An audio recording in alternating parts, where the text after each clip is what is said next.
how society reacts to it to decide, are we going to buy ice cream? So on the Sunday, people tend to, you're sitting at your house and you want ice cream, so you go and get ice cream. And the no movement Sunday really had a problem with that. And as I was saying, it costs more than 6 times what it used to import from China, like to bring in a trailer from China. So those importation charges plus lockdowns really did them badly, but they're still expanding. So I'm interested to see how this turns out. Okay, I guess quickly, if I remember correctly, their Q3 results came out the other day, and they weren't very good because of like the no movements and the thing. Oh yeah, exactly. There's something funny about Q3 results. I've been watching Pfizer, but I haven't seen any yet. I didn't check this week, but we'll see soon enough. There's another Q3 result that's absolutely depressing, even though it doesn't really affect any of us. Hopefully it doesn't affect any of us, but it's not in Jamaica. That doesn't mean it doesn't affect any of us. Jamaica broilers, right? So these are 2 different stories, by the way. So one that starts with the business thing is a different story. They backed out of a US acquisition. I think this is the one Matthew was telling me was, because it's complicated. Now, the US acquisition, from what we can see, was a very sound acquisition. Like, from the information available to us, it would have made perfect sense to do that. So it's very sus, like this Among Us guys saying that they backed out of it. Why they're backing out in Haiti makes a whole lot more sense. And they cited, instability, whether it's politically, whether it's because, earthquakes hit there all the time. Like, Haiti is just not the best place to do business if you want something stable. So that's very sad for Haiti and persons in Haiti. But whereas I buy this, like, this makes a lot more sense. The back out to the US acquisition, I'm like, what? It was some farm in like Wisconsin or Indiana or one of those almost Midwestern states. They just backed it out. Oh, it's complicated, backed out. So I don't know if they're low on cash or they're worried about being insolvent. They're careful about making new acquisitions right now. They're just washing their hands off opportunities. What do you guys think? By the way, this is open to everybody, so it doesn't just have to be me, Matthew, Victoria, or Malik, and occasionally Holly talking. I don't know much about the situation, but I wouldn't want to have a business venture in Haiti either. Yeah. So I mean, natural disasters, political turmoil, and also it's the poorest country in the Western Hemisphere. So Right. So the UN has this list of least developed states, not lesser or third world, like LEAST. And if you look on the map, you have a map that lights up. So you have gray countries that aren't, and then like red or blue or whatever country they put for countries that are. So, you see a lot in sub-Saharan Africa. You see a couple in Southeast Asia, like Myanmar. Myanmar is pretty bad. Like it's really bad. I could tell you some stuff about that, but I don't want to traumatize anyone. But Haiti, if you look on the Western Hemisphere, poor places like Bolivia, poor places like other places, Guatemala and whatever, they are not on the level of Haiti. Their GDP per capita last I checked was $800 and something US dollars per year. Like, it's really bad. It's really, really bad. But they have a lot of people there, so that would depress it because high fertility rates. You have a lot of kids not working. That's a bigger denominator that's not contributing. So I don't know, but still, you make a point. Let's move on because I've been talking too much. NCB enters the fintech market. We've been for those of you who don't know, fintech is just finance and technology coming together. So primarily in our time, it has to do with digital currencies, which is exactly what this is. And digital currencies doesn't mean you're using Jamaican dollars and transferring from your savings account to somebody else, like how you might pay your user or whatever.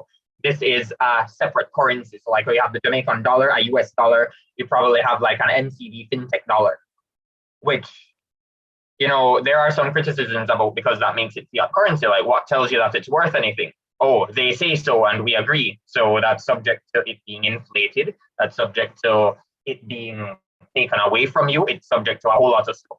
But they're calling it TFOB, and that stands for the future of business. Now, the fact that NCB, which is, in my opinion, a fairly lithic company, lithic means like stone, it's pretty frozen, that they're going into this venture, I'm interested to see what happens. So that's something else happening. I think this came out this week. Some general news. Wait, Jason, go back. Jordan has his hand open. Oh, yeah, go ahead. Oh, yeah, what I was saying about this, I didn't sign any NDAs, so I think I can speak on this. But they're not just entering, they've been working on this for quite a while. So they're pretty prepared to enter the market. I'll say that much. So the people who seem to be leading is the word, leading it, seem to be pretty bright. Like there was this guy, what's his name, Dr. Luke Foster or something like that. He was a Rhodes Scholar, and he seems to know what he's doing. And then on the business side as well, you seem to have pretty accomplished people on the team. So what do you think? You think that based on the information that you have, it might be something very, revolutionary for Jamaica? I think it's going to be very competitive. Based on the people that I've interacted with that work on the project, they're very, very bright, like you're saying. And this is in regards to the central bank digital currency link thing that they're doing, right? It is related to that. Okay. Yeah. So that's why I have my questions about it, right? So in terms of market viability, like, will this thing take off? Most likely, right? Because the people behind it are good at getting things to take off. And if you have a track record of being good at things, it really increases the probability that you will continue to be good at things. But as to if that's a good thing, not good at, but good thing, central bank, digital currency, I think it's a good thing, given the fact that the size of NCB. So people always say when NCB moves, the market tends to follow. So NCB, in essence, runs the main market by market capitalization. So look at the stage which NCB is in. It's a highly developed company in the mature stages. So if they don't push for innovation, there isn't much growth potential, like you'd see smaller cap stocks. So that's why they have That's why they have to venture into the fintech space, where they come up with new products and innovation. So they have their menu link product offering. So it's just about not staying stagnant and trying to always to innovate, because in all honesty, their competition is not as far behind as it was previously is. Because let's be honest, JMB gave NCB a run for its money. And then I guess when you're done. Yeah, so even though NCB leads the financial services market in Jamaica, the competition is catching up to it. I agree with you. I agree, definitely. And I was going to say they have the benefit of being the first mover in the whole central bank digital currency thing, because I think BOJ is starting out with NCB, so. Stackelberg thing, if I got that right. The thing about NCB though is that you were talking about the track record, Jason, and I just can't help but think of all the complaints I've heard of NCB and how they handle their technology. If you want to hear complaints, I am here. Exactly. I am here. Yeah, same, right. Regardless of the complaints, it's a very established company. Yeah. And I don't think it's going anywhere for now. So they have I don't know, they're so established, but yet they have teething pains. I'm not really understanding, but they're not teething pains in my opinion. They might be a little too big to fail. Yeah, exactly. In terms. Yes, Malik, exactly that. So what Siobhan was saying, right? So it's a mature company, and you have a mature company, those things tend toward becoming made of stone and tyrannical. That's why, like, Germany they seem to have a relatively resilient. For the purposes of our discussion, their businesses seem to be more or less resilient, right? And that's because they have a lot of medium-sized companies. They are nothing like having so many big ones and then so many small ones, like what we see on our side of the world most of the time. And that's the way things in the universe tend to work. So like when you play Monopoly, for example, everybody starts out with the same amount of money, and if you play enough, one person ends up with almost all the money, and everyone else ends up with almost nothing. That's how things work. That's not evil capitalist or whatever. That's just how things work. I don't care who I trigger with this. That's just facts. Germany seems to structure it in such a way, and they have such a conscientious society, that they're an exception, and that works well for them.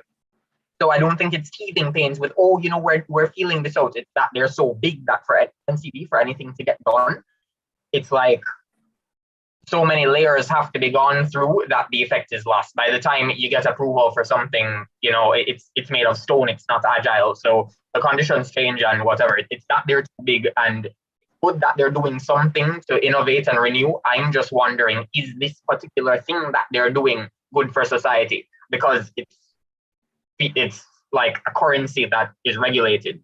And okay, yeah, that's a different discussion, but I hope you guys appreciate what I'm saying. To bring it just a little further, they don't really even need normal consumers like us. The government uses NCB as their main financial institution, one.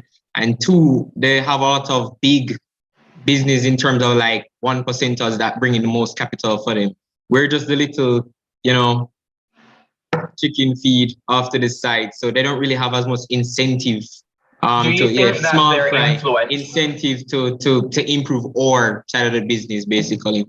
Remember, do you think that their influence to control, though? That's a question, Malik. Sorry, Matthew. Just do you think that even if we may not offer direct monetary benefits in a large quantity to them, their influence, they control the system on which we rely. They need that for their influence in a way, so not so much on their balance sheet, but for their company. Yeah, you were saying, Matthew? Yeah, I was saying, remember, NCB is a lot more than the bank that we go into. Remember, NCB owns Guardian, which I think brings in most of their profits. They own that offshore bank in Bermuda. So NCB is a lot bigger than what a lot of us think about when we think of NCB. True. Another interesting point that I didn't really know till what you said. I didn't know that that over 95% of all salaries in Jamaica is paid between NCB and Scotia. Yep. And biggest banks. I did not know that. And of that percentage, over 85 is paid to NCB. Crazy.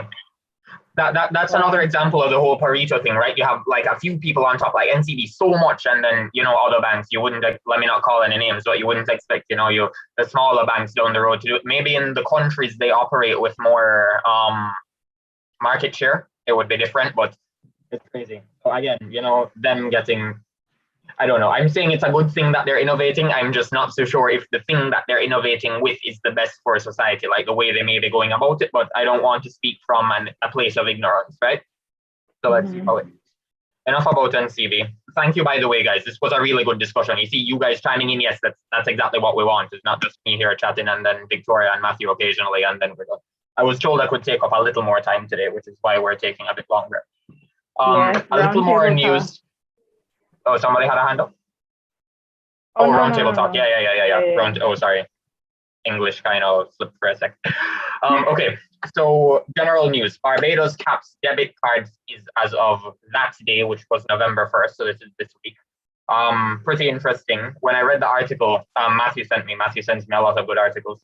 Really rate Matthew. And both of us were looking at it and saying that it seemed to have something to do with their Visa and MasterCard. So you have local banks, that's how it works, right? So Visa makes money, but they don't lend you any money. So if you have a credit card, even though they do debit cards too, Visa isn't lending you any money. The bank that offers a Visa card is lending you the money and paying Visa. And at the point of sale, Visa gets more money. So they have, their main cost is maintaining their network, but they're not really lending any money. So the risk of their business is very low. That being said, because for the fees that the banks have to pay, they will pass it on to you. And again, as we just established and as Siobhan enlightened us, banks have a lot of power in society based on how we now organize them.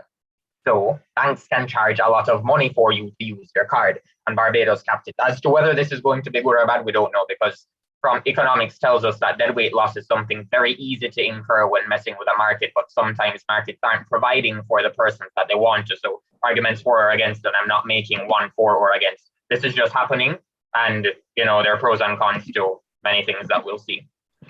Moving on, have interest rates. This was a Jamaican headline. So as we know, when we were talking last week or the week before, I think, we saw interest rates soar, right? Like to pass 4%, and they were way lower before. Now, a peak doesn't mean that, you know, oh, it's peaking now, where it's going to go up. No, when you peak, that's the highest point. So it goes down after that. And we saw interest rates actually start to come down in the bids and the auctions. The government just doesn't say, I feel like paying this, and then people have to take it or leave it. What happens is you have an auction. So the government wants to borrow a certain amount of money that they determine they need to borrow. And the different persons are going to say, well, I'll lend it to you, but I want percent. Somebody else says, okay, I want 1.5. Somebody says 1, and then they pay the lowest interest rate. So the bids start getting lower. And yeah, we may see that, you know, interest rates may fall. We don't know. And these are for the short term. So, you know, for the mortgage, it's not going to be as directly affecting it, but we'll see. We will see. And then the last one. Oh yeah, go ahead. Yeah, I was talking about the interest rate peak. You're mentioning about it. So in my opinion, I don't think interest rates have peaked, but no, given that most times when they raise interest rates, it's as a result of trying to curb runaway inflation. And we've seen where inflation right now is very hard to control for a number of factors: supply chain disruptions, pandemic, a lot of monetary and fiscal policy.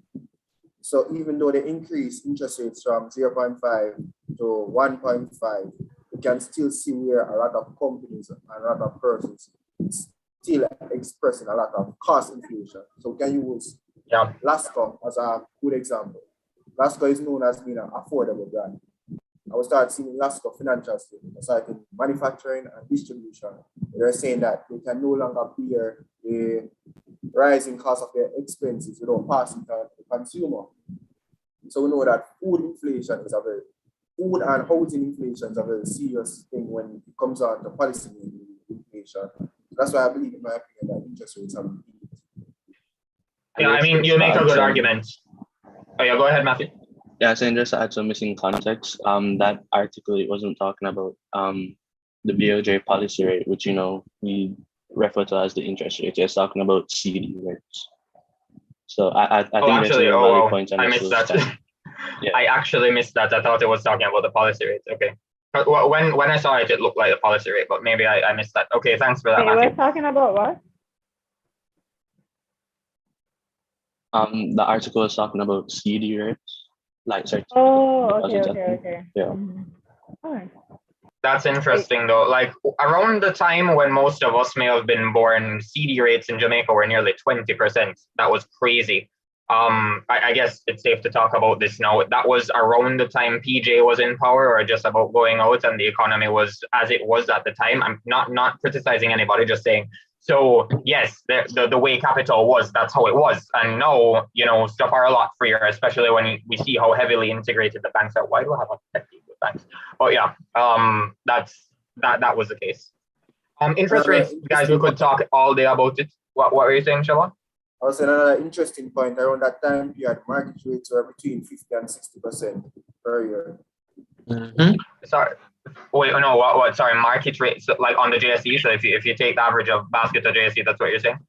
No, I was talking about residential and commercial mortgage rates. So like right now it's between 6.5% interest and 9%. If you want to buy a house, the market interest rate. So back in that time period when CDs were around 50%, it was around 50 to 60. Yeah. 50 to 60. 50 to 60 for the mortgage rate. That's crazy. That sounds like Argentina levels. That means the currency was like, the inflation was really run away. I mean, we complain about inflation now, right? Because like if we say, a patty in 2008, you could buy 3 for what it costs for 1 now, right? Mm-hmm. Like that, but that's totally different from how it was. When you look at the inflation graph, it was really, really, really bad in like the before that.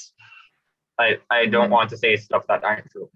But yeah, guys, we can talk about this all day. I'm going to move on because like I was told I could take up time, but I don't want to take up too much time and bore y'all. So Jamaica is allowed to export pineapples commercially to Barbados. I didn't know that we weren't allowed before, but apparently that's a thing right now. Barbados is getting a lot of media attention because of their president, not their prime minister now. So yeah, thought that was interesting. Let's move on. Yes, so this one, Peloton, has been so, like, it got so much attention, especially during the pandemic, because people aren't going to a gym, so you pay a ridiculous amount of money to go and work out from home. I'm for calisthenics, by the way, save your money and actually make yourself strong to carry your own weight. But yeah, whoever wants to use a Peloton, go right ahead. So here's a meme that I saw. That this is from Liquidity, by the way. I highly recommend you follow this if you like finance memes. I strongly recommend against following them if you're easily offended, right? So Liquidity, I was browsing through Liquidity while the music was playing to start this meeting, and I have to screenshot this and put it in the presentation. So I thought this was just like a joke, right? Well, it turns out after Peloton's earning report, it was actually like that. Oh my God. You do not want to be managing a company that has earnings reports like this. So what we saw with Carib Cement has nothing to do. They're listed on the NASDAQ, so that's not the NYC. That's NASDAQ. So yeah, they moved from, and this is one day, by the way, so that this is highlighted in blue. So this morning, right when the market opened at around 9:30 a.m., they were at around 90 US dollars, and now they're at 64. That's not fun. Crazy. Yeah, just to add something, I was watching someone who usually follows like the markets up there, and they were saying that people are so used to getting into companies or like not selling companies once they have like a really good report nowadays. But like if they fall by like just a small amount under the estimated like earnings report, it just tanks like that. I think the other day something like this happened to Netflix. I think maybe like a month or 2 months ago, Netflix's price like fell right through, and then it rebounded as well and stuff like that. But when they have like good reports, the price just ticks up just a little bit, or it stays pretty stagnant. I don't know really what it means. I guess I think it the comes down sentiment to expectations, really. So like because we saw the same thing with carb cement. Like leading up to the report, like the price went up into the 120s. They had that bad report, the price dropped down to bills, and then it's now back up into the teens, I think. So like analysts, they have the expectations for US companies. So like if you miss it by a small amount, your price gone. But if you beat it, then everyone's like good at it. So it's just down to expectations. The same thing you're talking about, Malik. I was reading a book, I think it was The Psychology of Investing. So apparently there's this psychology thing where when investing, so let's say you had a stock where you made 100% gain, the next stock where you went down 50%. You're going to immediately focus on the stock when you need that loss of 50%, even greater than the stock when you need 100% gain. So that's why the market tends to react more aggressive with negative news rather than reacting positively with very good news, because persons are very risk averse of losing money. So if a bad earnings report comes out, it's far more likely for the stock price to plummet down than for the stock price to shoot up versus a good earnings report. I think the psychology behind it was always the same, where persons are more averse to risk than they are to equivalent gain. But the thing about the expectations being different now is part of it. So I think it's the two sides of the story, where I was watching this YouTube video. Was it from DW News? I think they're German, I'm not sure. But like they were talking to this Wall Street analyst, and he was saying, back in the day, if they made whatever percent profit, people would be happy, or they'd at least accept it. And now you can double that. And I'm not talking about inflation, like inflation adjusted, you can double what they used to expect, and it'd still be like barely moved. So I don't know if society is just getting way greedier or whatever, but we'll see. That has to do with inflation, by the way. Another thing, no, let's not say that. Last thing, so there's a Squid Game crypto, and it crashed to zero. So if anybody who put money in it, any at all, would be wiped out. So the lesson from this is, who was it? There was somebody who had a quote, if you're thinking along with the crowd, chances are you're wrong. That's not always true, right? Because sometimes people do things because they work, but other times people do things because there's a hype. So you had a 310,000% surge, and then it crashes to zero. Be careful where you put your money. And I think that's about it. So guys, this was a way longer thing than today, but again, I was told that we could take up time. Thank you so much for your participation, everyone who did. You have anything else you want to chime in before I hand over to whoever? I'm not sure who that is. Yeah, I was just gonna say also about the market reaction to earnings and stuff. I think you could also kind of think of it like the reaction is proportional to, say, like the surprise that comes with it. So for example, carib cement, since we're using that example, a 1.8 billion drop in revenue is a huge surprise, negative surprise. So it's gonna take a huge drop. Whereas say they didn't lose 1.8 billion, say they just kind of maintain their levels compared to last quarter, compared to Q3 last year, it would probably be kind of stagnant. But then say they double their revenue compared to Q3 last year, then it would probably shoot up. So I think another way to think of it is that it's kind of proportional, like the way the market moves might be kind of proportional to. Already, you saying something? The mic is open. me? Oh, I'm not. Sorry. Oh no, Reggie's mic was open. So, oh yeah, let me saying something. Yes, I was saying you could kind of think of it that it's proportional in a way, because that a huge drop. Someone was selling at $81. This is just wild. That's beyond the allowed limit, which is like 30% plus or minus. I think that those person was paper trolling. handles. Yeah, they were trolling. I think they were trolling, honestly. It's I a have paper money and I handle. don't care. Well, I don't think so, because Yeah. based on how the Jersey trading rules are, you can put in a low order but have it fill at a higher price. So I think they just really wanted priority in the queue to get the order to fill, like they just wanted to hop out. So I'm pretty sure that's what that was.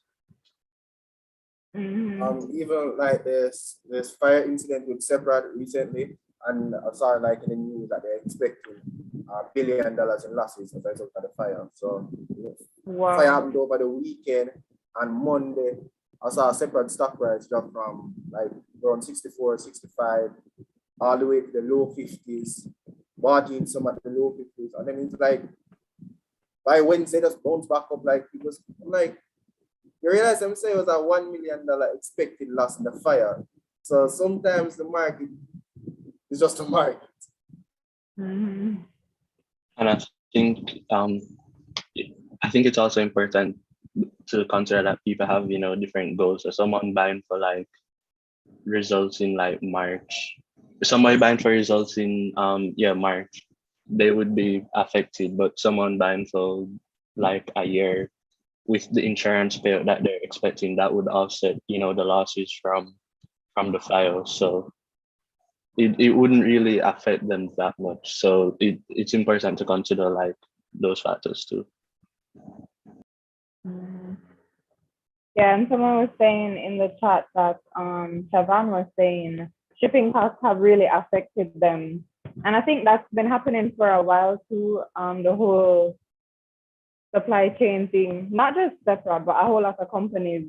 I mean, we heard of how that ship turned sideways in that canal and was blocking the entire flow of the supply chain. So I completely forgot that was this year. Because so much things have happened. Yeah. 6 port in Los Angeles. Yeah, that canal. Wait, somebody I was saying about the shipping issues. So you have a lot of ships coming from China and they can't get to port and unload in Los Angeles. So they'll be out at sea in lines for days. So that's why and half of that isn't even because of the port itself being closed. Like the port is open, there are just not enough truck drivers to take what's coming off of the ships. Like there's an actual shortage, and that's happening both in the US and the UK. So that's why I was saying that's why they're saying that Amazon and a lot of big retailers, they're not sure how to price in the expectations for earnings for the Q4 Christmas period. So you know that Christmas period, Amazon, Walmart, companies like people out here like Mailpack expect to do really well in Christmas because of the supply chain issues. We're not sure how to have expectations for that. Yeah, and that all of this ties into inflation, of course, because if supply is limited, then naturally the price is going to go up. So if this problem isn't solved, then I don't know where prices will go. You just don't know. I mean, yeah, I think Jordan was saying that there's like too much free capital, and the fact that we're seeing the stock market yo-yo so much in response to news is because there's so much free capital. Why is there so much free capital? Because interest rates are low, right? So there's no incentive to put it up. As in, sure, there's part of it, but you raise interest rates and then that doesn't come for free. You're going to have even more anemic growth. So it's all about trade-offs, and where centralized decision making versus what the market says, they differ. What the market wants is what the market wants, and that outsources the idea of what works for you, what works for you, what works for you. We're just going to combine it and then say that. But the market is a crybaby. It just wants what it wants and nobody cares. On the other hand, one central place cannot possibly account for all of the variables that are going into what the market says it wants. So the market is a lot more informed. It just wants it. No, the central thing is dumb, but at least it's trying to say, where are we going? So again, arguments for and against. But I just thought that the fact that the interest rates are low and we have so much inflation, you just have free capital. Let's use it. It's going to be worthless tomorrow. Let's just spend, stop, yo. Sick, pretty jump. So, it's interesting. Did you ever get to read the article? Go ahead. Got to read the article that 40% of all. Can you hear me? Yeah. I was saying that there's an article going around. I think it's a good read. So 40% of all US dollars ever printed was created within the last 18 months. So from the existence of the United States, 40% of it was printed from the last 18 months. So that adds to the argument that there's a lot of free money and liquidity in the market. So you see a lot of free capital just anywhere they think is the next meme stock or the next hype stock or the next hype coin when you just go there. So even like last year in the United States, there was a big thing where people were just refinancing their house, getting interest rates like 2.85%, 2.7%. At that rate, it's like free money you're paying because inflation is going to be more than 2.75%. So unless we can get inflation under control, we will see a lot of peaks and spikes in the market, and we will see a lot of increase in costs. Yeah, the thing is that when you talk about free capital and like, okay, so much money being pumped in at once, because I think it was $6 trillion printed into a 23 trillion GDP economy, which is absolutely insane. And this was earlier this year, but not this school year. So like in semester 2 of last academic year, I think one of these meetings we put up the M2 money supply curve for the US, and it's like exponential. Like, what is that? But there's a difference between free capital and the numbers that the capital is denominated in being bigger. So inflation helps to create an illusion that there's a lot more free capital just because, you have $2 of capital and you have the same amount, but I call it $4 today. It doesn't mean that you're twice as rich as you used to be. So, yeah, exactly. I have $4. Let's throw it all over the place. Speak of the M2 money supply. Actually, I have it up if anyone wants to see it right now. I can just cast my screen. But speaking of inflation, 40% of the money that was printed in the last 18 months ever in United States history, we haven't even seen the full effect of inflation as yet because the velocity of money has actually reduced. So that's we might be in for more inflation, at least on the US front, and if it affects the US, it's gonna affect the world basically because it's the largest economy. But yeah, guys, for who doesn't know, this is what they're talking about, and I think these gray areas are recessions. So you guys are Malik, seeing? yeah, I'm seeing one question though. So you're saying that the velocity of the money went down, and that would sort of make sense if you're saying, okay, velocity is calculated by how many times a dollar circulates in the economy per time period, usually a year, right?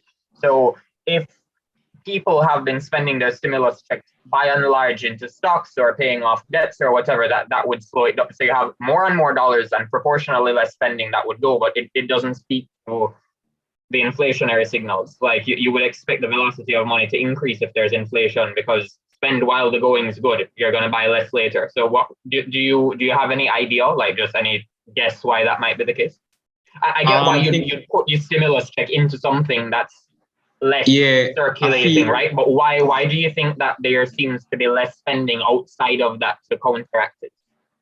I don't know. I think people are not very sure what's gonna happen, and they're holding some money and they're not really spending it. And on top of that as well, the savings rate has gone up because we're in an economic recession, we're in a pandemic, and no matter how much times they say this pandemic is supposed to wrap up based on vaccinations and stuff like that, it seems like it's being prolonged because many people aren't getting vaccinated or many people are not for taking precautions. It seems prolonged, So people are hoping 2021 we will be back to normal. Obviously 2021 we're not back to normal, and 2022, just saying from now, guys, that doesn't look like it's gonna be an easy year. Sorry to burst your bubble. But so people aren't gonna spend all the money they're getting from stimulus. So there's way much more money in circulation.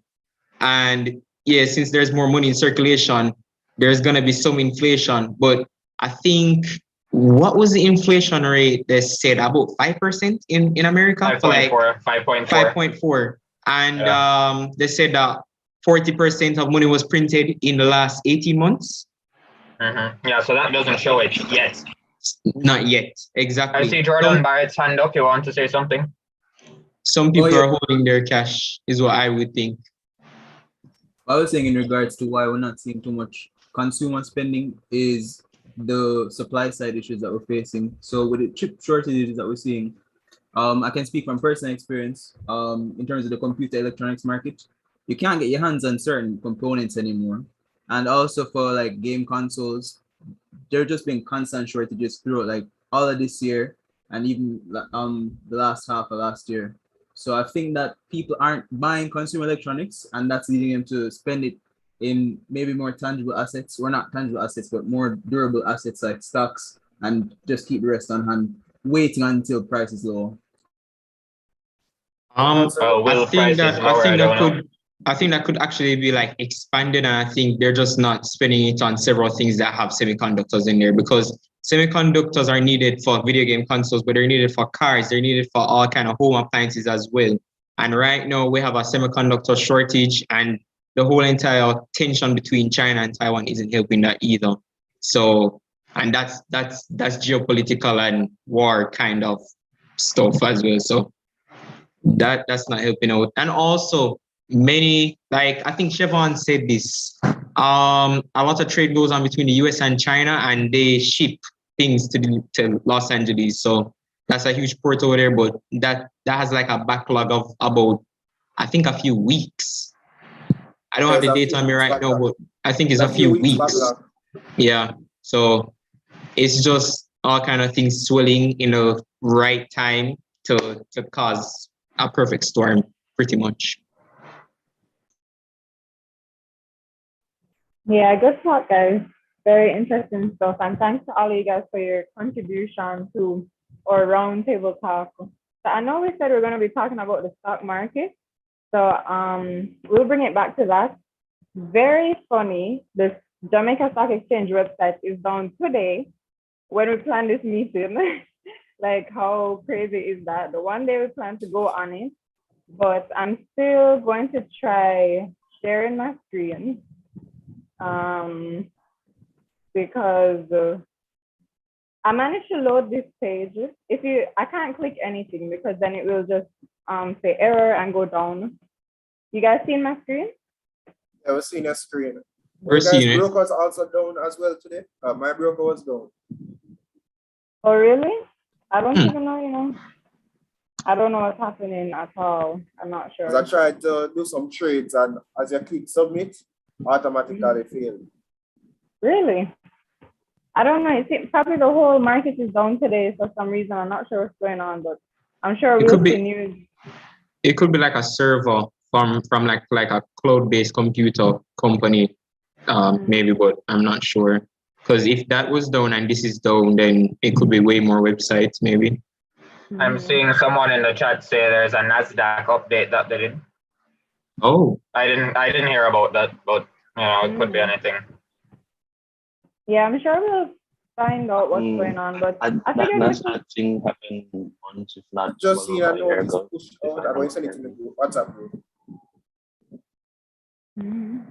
Oh, I didn't really hear. I think two people were talking. I was saying I just saw Jamaica Stock Exchange put out a notice. I'm going to send it to the WhatsApp group. Oh, okay. Yeah, but I figured we could still hop on the website and show a few things. I know a lot of you guys here are new investors, which is excellent. It's really great to start, no matter what age you are. Once you start investing, great move. Congrats. So if you're brand new to the market and you've never been on this website before, I figured we could just show you a few things. Can't go exactly how we would have planned, where we're going to click some things and show you, get into the details of it. But we can at least go through some stuff. So for example, this running ticker that you see here, if I put my mouse on it, then it will stop and I can read. But what am I reading? So these are the symbols. So all of these symbols represent the name of a company. So you would have seen in Jason's presentation, Creamy, but their name is Caribbean Cream, right? But their symbol is Creamy, and that's their brand too that you'll see on their ice cream packaging. B-Pow, for example, is Blue Power, you know, that soap company, and they also produce lumber. So this is a running banner that you'll see on the JSC website. If you come on this in the days between 9:30 a.m. and 1 p.m., you'll see the live market. So of course, a green arrow means a stock is moving up, red arrow means it's moving down, and the blue line just means it's trading firm. And of course, that means no movement. But at the end of the day, what you see here is a summary of the entire day's activities. But in the day, what you will see is how it's moving throughout the day. So if you see a green arrow at, say, 10 o'clock, if you check back at 11, you might see a red arrow. You never know. It's very dynamic. So I personally don't use this a whole lot to keep up with the market, because there are a lot of apps out there, or depending on your broker, you might be able to see the live market in more detail. But this is always here. You can refer to, and if you haven't signed up with a broker yet and you want to get familiar with the market first, you can check this out and have your eye on a stock and see how it's going. But if you're really, really new and you're not sure what stock you want to invest in, you can actually go to the investor center here. I can't click it because, as we were saying, the website is down, the whole market is down today. But you can click on the investor center and you'll see all the companies listed on the Jamaica Stock Exchange. So there's the main market, and you know, if you're new, this means this has the bigger companies. So you have, by big company, there's a certain category limit with the number of shares that you would have on the market. So you have junior market companies, of course, those are the smaller ones, and you have main market companies. So if you click here, you'll get a pretty detailed list of all the companies on the main market, the junior market, the combined market. And the cool thing about it too is that it shows you the industry that the company is operating in. So if you know anything about investing, you know, diversifying is really important. And that's why it's important to see what industry your company is in. Because remember, if you're in a company, you own a piece of it. So you have a vested interest. You want to make sure everything is going well. And of course, diversifying is something really important. And you guys can chime in here. Let me know your thoughts on diversifying. So generally, they say you should diversify, not just across companies within an industry, but across industries too. And an example of this, which I'm interested to see. So like how Carib Cement say the bad weather messed them up this quarter really bad. Let's see how other companies in the construction industry reacted to the bad weather. That would be interesting, right? But I guess yeah, I Matthew? could chime in something real quick. Mm-hmm. Faucet results came out 2 days ago, and I guess you could also maybe consider them in the construction industry. They do a lot of like electrical sales, and they made a point that this was their best quarter in terms of revenues, and Wow. they're owned by a Seventh-day Adventist person, so they don't open on Saturday. And you know, we had like extreme lockdown measures in August or September, I think August. So like they're only open for 2.5 days for the entire month of August. Sales for August were 100 million less than they were in July, and they still managed to do their best ever quarter in terms of revenues. Wow. I think they did 592 million or something. So that's incredible. Yeah. To add to your point, Victoria, about diversification, so what you said is very, very important. So even the point we're making about supply chain and rising inflation, so within the manufacturing sector, we see where Lasco manufacturing has been affected. We see where Separate has been affected, Lasco distributors, and we're waiting for annual report. But one can only assume, because all of those companies are in the same space. Industry, right. Anything that affects the manufacturing sector, one would not be uniquely steered. So that's why diversifying against different sectors is also important, not only against different companies. Exactly. You guys might think, right, that if you sometimes one person's poison is another person's like precious. I don't know. I was trying to find something that starts with P, but it might help someone else. So if I don't want to use the example with the weather, but suppose there's an industry where the weather really helped it, like what really needs a lot of water. Imagine, for example, you were a rice farmer or whatever, and rice needs a lot of water to grow. The heap of rain that would get the construction people seeing low revenues will make your rice crop give you a nice quarter, give you a nice harvest, right? Now, of course, I don't think there are any rice farmers on the JSE, but you get the point where one event, that the event doesn't really care about who it's affecting, right? But it can affect one company, one sector, one part of the market in a negative way and another in a positive way. So if you, my mom was asking me, for example, if she should advise this is not financial advice, again, I'm saying that, advise my grandmother to invest in US or to invest in Jamaica and how to do that. And I'm like, well, anybody who's telling you the answer to that is being disingenuous because nobody knows, right? If you know, then you'd be blindingly rich, and you really can't know based on how big it is. So I was like, okay, split it up. Put some in a US investment and put some in a Jamaican. So if both of them do well, good for you. If one of them does well and one does badly, at least you have one that does well. And if you have both going badly, well, you're gonna flop anyway. So there's nothing else you could have done. So that's the same idea, diversification. You have two industries and you try to pick them with low correlations of movement. So one goes up while the other goes down. So if they both do well, good. If they both do badly, who cares? Because you're going to flop anyway. And then if one does well, at least you have one doing well and not both of them doing badly. And on the JSE, you can also diversify across currencies. So a number of companies are cross-listed and denominated in Jamaican and USD. So a good example I use is like First Rock. So right now, if you take your Jamaican dollars and purchase US and buy First Rock shares USD, it is cheaper than purchasing First Rock shares in JMD, especially if you're looking at it from perspective of being a dividend investor. And the diversification across currencies helps as a result of, you know, that Jamaica has a devaluated currency. So I remember that speech where the Finance Minister, Nigel Clark, said that on average, the devaluation of the Jamaican dollar is approximately 9% per year.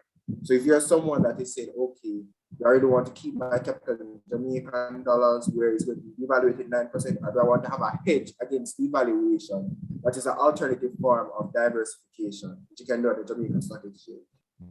You know, interesting that you say that because it's harder to do that now.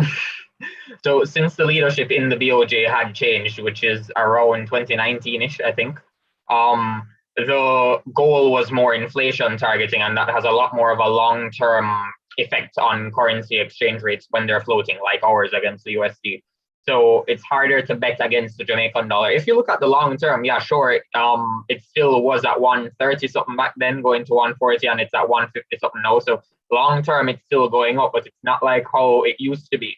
So betting against the Jamaican dollar hasn't proven to be as reliable as it has in the past. That may or may not change. But again, just because something worked in the past doesn't mean it's going to work now. Yeah. And you know, the funny thing about this, guys, is that you have to, so when we talk about investing, of course, we want to make gains, right?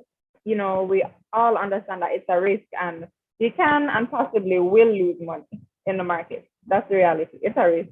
You have to be willing to take the risk, depending on your appetite. But anyways, what I'm saying is that the thing about it is that, as Jason would have mentioned previously on the topic of compound interest, inflation will eat away at your wealth. So with investing, it's pretty much like this, right? Here is ground zero. You have to keep up with inflation and then make gains. So, you know, you're not really making gains until you pass out inflation. You understand? So at this rate, it gets more challenging because even though you see your portfolio going up and you have a higher nominal value of money, it's like the dollar is sliding. So what is the real value of your money? Zoom in. Nice business meeting for investment and something there. You want to talk about magnesium. Remember me tell about magnesium and the chip dog? We are going on here. Magnesium shard. Because China want to take over Taiwan. Nah, man. You see me? And they produce like 85% For the world. magnesium. And magnesium, I want to go in and make fucking engine. I make it carry chassis because them have to put in a in that mix with aluminum Make it stronger. to make it stronger, make it durable. So Does this person know that they're America unmuted? produce 15% the world one, America produce 15%. Serena Brand?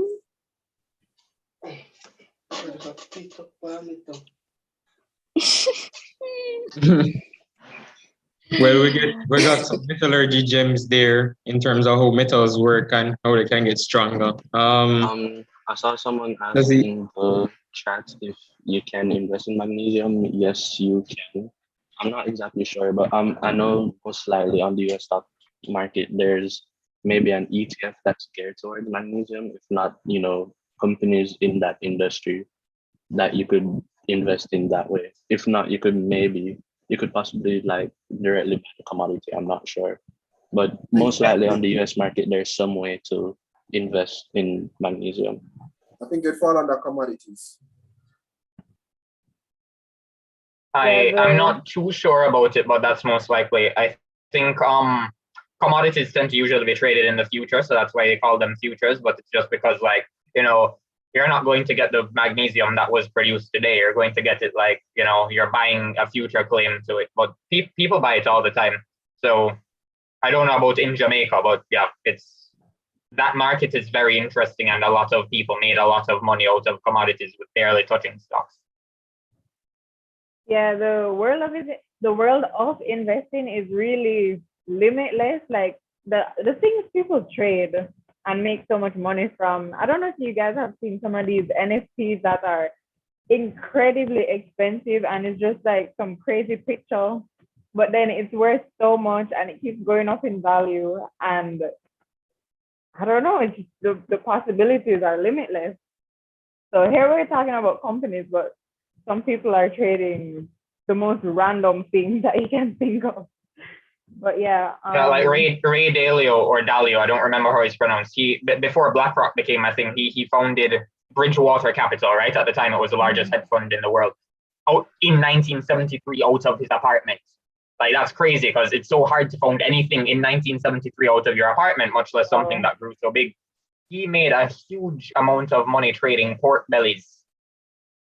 Wow. Yeah. And he nearly lost a whole lot. These stuff are perishable as well, right? So, and this is before all this craze about NFTs. So yeah, his book is pretty interesting. I didn't get through it because it's so long, but he's really bright. He's really, really bright. Okay, interesting stuff. So some of the other stuff that you guys will see on the market, that on the JSE website, that's really important. Of course, the company news, and within the company news, you want to look for financial statements. So you might hear investors talk about earnings season, guys. So earnings season just means it's the end of the quarter of a company, because it's not a fixed thing. Each company can have a different financial year. So, but generally, there is a time when you have a lot of statements coming out, which is round about now, actually. So we're in earnings season right now. And as you can see here, you have a lot of statements coming out. So separate here on unaudited statements for their third quarter, Q3. You have dividends, maybe declaring dividends, cost-rich statements, which we spoke about earlier. Transjam dividends coming up, which will be interesting to see, because if you know about Transjam, the dividends were the greatest thing that they had, because they listed at a very unfortunate time, which is just as COVID hit. So they had so much potential as a company, and then as they came on the market, because the whole process of listing, so it's like they put out the prospectus, everybody excited, by the time they list now, just as COVID hit. So of course it took a plummet. But yeah. You find something, Yeah, it released March 2020. I think I recall it releasing about a week after like the first case, or maybe like a week and a half. And everyone who was in it just knew it was gonna take a nosedive day one, and it did just that, unfortunately. But speaking of Transjam's dividend quickly, their dividends really nice. I jumped in quickly to get it last year, and I think it's the biggest dividend by far I've ever gotten since I've started investing. Their dividend last year, November, A1. Yeah, last year, like whatever losses I had made on Transjam, like capital losses or whatever, the dividends just completely cleared that up. Yeah, made it up through dividends. Yeah, so infrastructure companies like that tend to pay pretty large dividends. So like at a bad time for Transjam, I think the yield was maybe 5% or something like that, if I'm remembering correctly. It was roughly was close to 7%, because I think it was 0.07. Yeah, you're right. 7.14%, I think. Yeah. So like I took a loss about an IPO I sold because I wasn't wasting my time with that anymore. And I went back for the dividend and I made money and came out. So yeah. Nice. I remember when the Transjam thing, it dropped, and I was reading it. I think that was a big prospectus, like nearly 200 pages, give or take, maybe 30. And I got to about the 70-something page, and I was like, this really doesn't look like it's for me, because I was really, as people our age were kind of into capital gains generally, and in Jamaica, the dividends tend to be pretty bad. So when I was talking to Dr. Damian King, those of us who remember him, and I was like, yo, what do you think of this? And he said, yeah, I agree with you. I just want money to go up and the dividends. So, but he said infrastructure companies, people who want steady income, those are good, right? But, if you're like me or like him, I guess he's way older, but he had a similar ambition. Yeah, I didn't touch that with a long stick. I didn't want it. Yeah, well, and that's the funny thing about investing, because I say that's the funny thing about investing, because no two investors are the same. So like me, I really focus on dividend investing. So I don't buy companies that don't pay a dividend. So like Transjam for me is like, I see that as a very good play for like my 30s, my 40s, because at the end of the day, the gold will not going anywhere. And it has a hedge against inflation even written in. So it's allowed to increase the prices every single year. So I'm like, and the expected dividend yield because how they put it out in the prospectus was like, I think from 2022 to like 2026, it's supposed to be up between 5 to 7%. And then it jumps up between 8 and 13%. And then right as the concession is supposed to end, it jumps to a high of potential 8%. So I'm like, okay, this is a very good long-term. Yeah, Transjam marketed themselves as definitely a long-term play for the most part. So you saw dates going on even to like 2030, something like, I think I saw 2036, 2035 and stuff like that. It was meant from the beginning to be a long-term investment type. And that's why the marketing was really good, wasn't it? Like if you look at the prospectus, it was really, really well done. Like even though it was long, and I think it probably should have been shorter, the quality of the graphics, the quality of the research, those stuff were pretty solid. Like I haven't seen such a thorough prospectus in a long time. Government was eager to divest it, so. Exactly. That's the thing about it too, is that there was just Wigton. Wigton took the record shortly before for being the biggest company ever listed. Biggest company meaning put out the most shares, like what was it, 11 billion or something like that? Or was it Transjam that was 11 billion? I think Transjam beat them out. I recall Wigton being huge, but Transjam, I think, is the biggest now. The record, and especially as a government divestment, it was pushed by the government too. So the government was saying, people invest. These are ways to make money. Do this, and here's a gift. But I think that hyped it up as well. Like a lot of masses hearing about investing, because this is a highway that a lot of people use, like a whole lot of people use. And you're saying, okay, we can actually make money from this thing. That's pretty cool. But we'll see what the dividends look like this year, because Transjam was actually running a loss at some point, a couple quarters. So I don't know. I don't know if it will be good. I don't know if it will be as sweet as last year. I don't know if it will be a shocker, because if it's a shocker, then the price might also plummet, because the market isn't gonna like that. If I remember correctly, their last the last quarter that they published, maybe the last one or the last 2 quarters that they published, they're actually like, it was pretty strong profits compared to the quarter before, which would have been expecting, like, you know, coming out of a pandemic. It's still in a pandemic, but you know, people moving around a lot more. And it can also be seen as a recovery stock. So given the way that cases are going down, vaccination rates are ticking up, we are expecting that entertainment and restrictions are supposed to lessen. So Transjam can be an eye for a recovery stock as well. But then at the same time, a lot of the negative points that people had about it was that it was overpriced at IPO. So if it was overpriced like at IPO, when you know the economy is strong and people are moving, you could argue like how much of a recovery, like what is the fair price for it? So I guess that's a question, you know, investors, people would have to answer for themselves. True. Very true. Yeah. So another thing, guys, that you want to look at, so companies put out their financial statements, right? And then they also put out the top 10 shareholders. So guys, we're shareholders, but we're not top 10. We're like way down, like 0.001%. Okay, and just for the record, everybody's vote counts the same. Everybody has one vote. If you own half of the company or if you own 1% of the company, we all have a vote. So if you guys want to go to annual general meetings, the AGM, you can voice your opinion there. But the thing about top 10 shareholders, the reason why you want to look at that, not because you're fast and you want to know who owns what, but because sometimes other companies that are listed on the market might be a top 10 shareholder in another company. So we can use Blue Power and Lumber Depot as an example. So Lumber Depot is a subsidiary of Blue Power, right?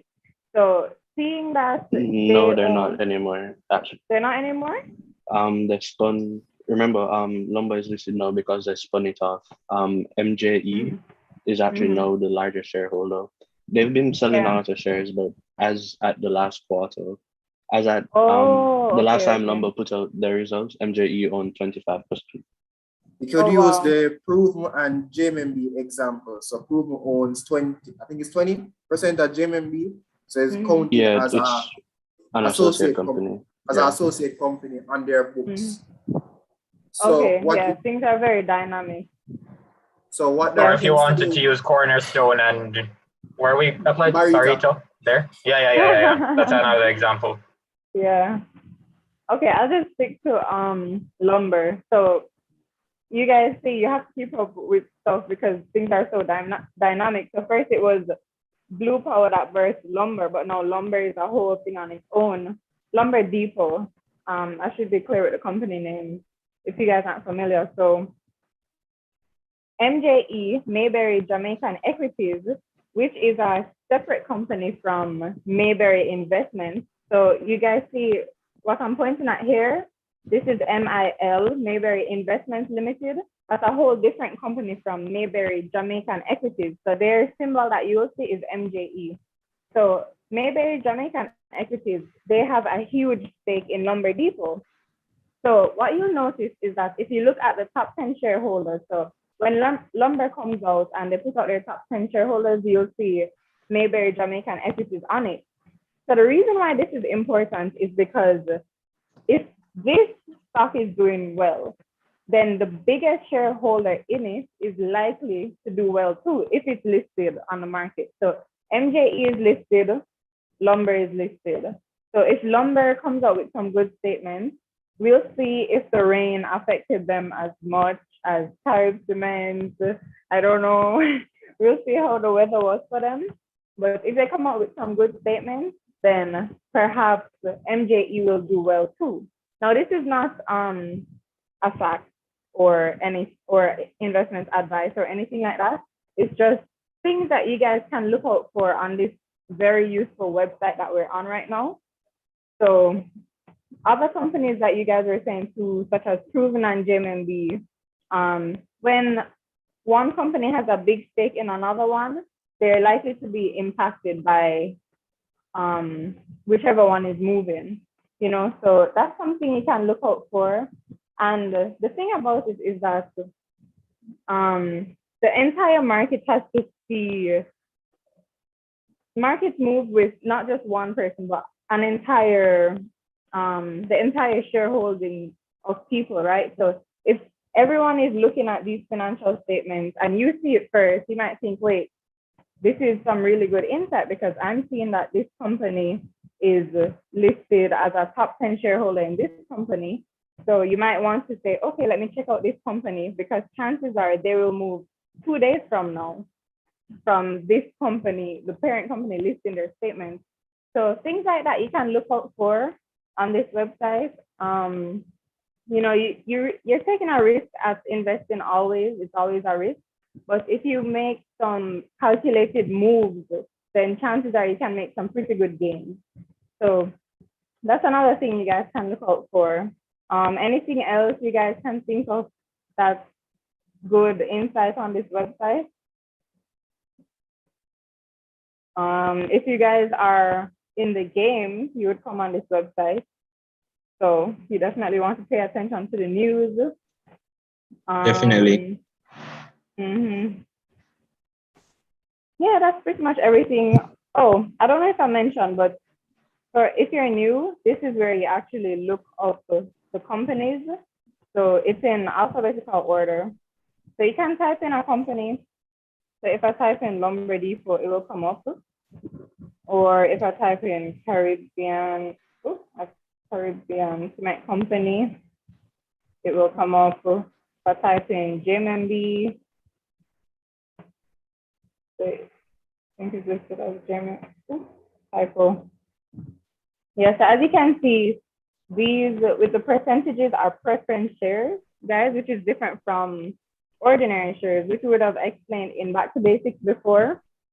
So what you want to look at is the one that says main market. So the ones that have percentages and the preference shares. You know, persons tend to invest in these for the long term. So when they come out, JMB had a pref share the other day. I think it was this one, the 7.5 or the 7.25 one. Yeah, so that's the interest rate for the year that you will be getting if you invest in this. Chances are if you invest in the main market instrument, the ordinary share, you may get 7.25% or you may lose 7.25%. So that's the big difference. Preference shares, you're guaranteed that 7.25%. With ordinary shares, you're not guaranteed. It could go either way. You could get twice as much or you could lose twice as much. It really is a risk. But yeah. May I mention, Victoria, that everybody knows this, but just to remind you that 7.5 is called a nominal rate. So after a year, it's not that your purchasing power goes up by 7.5%. It goes up by 7.5% minus inflation. So if inflation is at 6%, your purchasing power of all the money that you put into the thing went up by 1.5%. Bear that in mind. So when NCB came out with their bond offering, and they were offering like, what was it, 6% per year? I think it was 6% per year, if I'm not mistaken. And if inflation is at 6% or near 6%, all you're doing is making your money from that. If you left it in cash, you would have lost the 6% and not made anything on top of it. So I'm not saying don't buy a bond. I'm saying when you're wondering why is it that I'm not able to buy what I thought I would, bear that in mind. They're not going to tell you the real return because number one, they don't know what the inflation rate is. There's a difference between expected and actual inflation. And two, why would they? Bigger numbers are flashier. So. Oh, Victoria, I think the website is up, so you can actually click around if you want to. Really? It seems to be working now, so yeah. At 5 o'clock. Oh well. This is funny. This is funny. I'm looking through the chat. Someone asked, Linda asked, do you guys think that the Jamaican market favors value investors over margin traders? This is 5 o'clock. We could just have a quick discussion about this and then call it a wrap. So what do you guys think about that? So, I'm just saying I have my midterm, so I have to go. But this was a great meeting, guys. Good luck, Jason. See you around. I also have to leave, so thank you guys for coming out. And Victoria will just wrap up everything for you guys. Okay, yeah, I will. Yeah, so does anyone have any opinions on this? Matthew, you want to expound on what you were saying? Yeah, so I think maybe you can say it in any market, but let's stick to Jamaica. But if you have the time to, be watching the market and to hunt out opportunities when they pop up, naturally you'll do much better than someone who, if you're successful at it, I should say, naturally you'll be better than people who just, buy one thing and sit in it until it goes up. So yeah, our market seems to be pretty inefficient, and it presents opportunities to exploit opportunities like that. So it's down to the time that you have and the skill that you have, in my opinion. That's very true. And that whole thing comes back to the mindset of seeing opportunities. So that has to be a mindset as an investor. You have to pretty much make good things out of bad things. So for example, Matthew is speaking on the inefficiency of the market, but he's saying this is an opportunity to make gains. So if you have the time and the skills, then you can go in when a stock dips. So like a big dip, which has been happening to a couple companies these days. So when it dips, if you think it's a good shot, you can jump in, and then chances are it will rebound and you make a nice gain off of that. So there are lots of opportunities out there. Exactly, Khalil. You have to factor your risk level. So it's not for everybody. The jumping in and out is not for everybody, because you can get burned. It won't always go well. So a lot of people like to invest for the really long term. So several years. So people will go into an IPO and then stay for 10 years. And the truth is that you make a really nice profit like that too, especially if you can add to your investment. So say each month you can add 5,000 or 10,000, or every 2 months you can add something, or even 1,000, whatever it is. It's good to make that investment, make that start, so that you can grow your wealth and grow into wealth. And it really gives you an edge over just saving. So this is really why investing is important and really beneficial. So I'll wrap up here unless anybody else has anything to say. Yeah, you guys good with everything? Okay, so I think that's it for now. So thank you all for coming out and for your contribution. I think we had a really nice meeting, a nice roundtable talk, as we called it.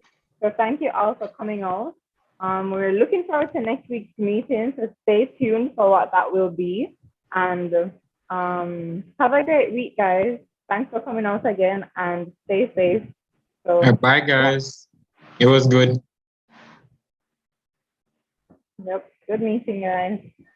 Bye, guys. I'm hoping to learn enough in the next few months so I can actually participate in the chat. Okay, that's good.